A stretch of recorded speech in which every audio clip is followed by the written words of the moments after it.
Hey everybody, this is Pastor Bell. This week I want to talk about suicide.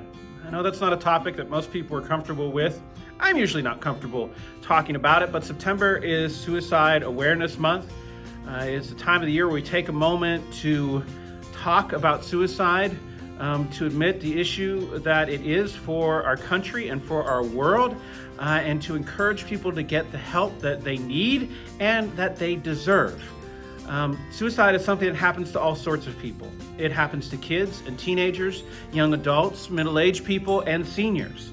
It is something that happens to people who seem like they are incredibly successful, that they have everything to live for, that they have plenty of people who love them, and it happens to people who seem like they are at the very bottom of their life. It happens to people who are rich, who are poor, who are everywhere in between, and yes, it happens to faithful people of God. It happens with church leaders.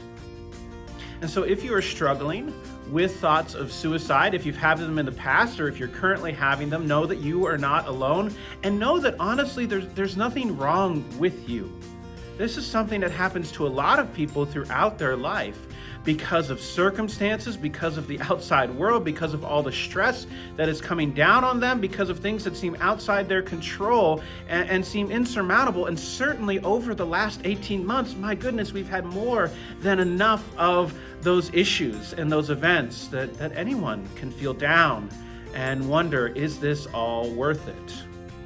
There have been plenty of faithful people of God that have gone through this. There's nothing wrong with you. You don't lack faith if you're considering suicide. You're not a bad Christian if you've thought about taking your life.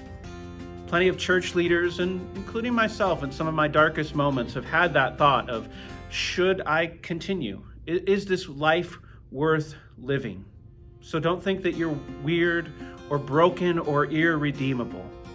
And also know that there is hope and there is help for you. Below, you'll find numbers for some hotlines to help you if you're currently having those thoughts. Know that life can and does get better, and just like you feel like life is not worth it today, know that tomorrow that can change. Suicide is a very permanent solution to what is almost always a temporary problem. And that these feelings of hopelessness, these feelings of worthlessness, these feelings of wanting to die do pass. So if you need some help, don't be afraid to reach out to me, to Pastor Chris, to anyone in our congregation. None of us are professional therapists, but we will absolutely help to connect you with someone who is, to help get you the help that you do need and you do deserve. That's the other thing I want to say. You deserve to be helped. You deserve to be reminded that you are loved and you are made in the image of God and that you have a life that is worth living. And even if you have never considered suicide and aren't considering it, please continue to pray for people who are, for everyone who continues to deal with mental health issues, and look for ways that you can continue to support organizations in your community that reach out to those who are struggling. Again, if you are hurting, if you are struggling, if you are thinking about taking your life, please don't hesitate to call me. Please don't hesitate to call or text the numbers that we are providing below. Those are trained professionals that can talk you through and connect you with resources. And know, again, that God is with you, even in the lowest moments, even in the darkest places, even when you feel like no one else cares and no one else hears you. God is there and God does. And God's love, along with the love of your family, your friends, your church community, the people around you who love you dearly, they can help you through so that you can come out of this hard place, out of this low moment, out of this dark night of the soul, to use a very old phrase, into a morning of hope and joy once again.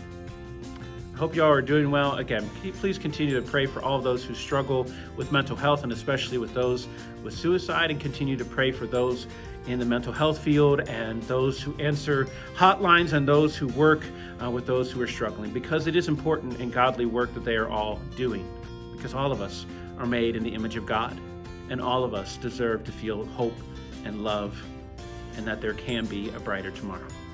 God bless. Bye now.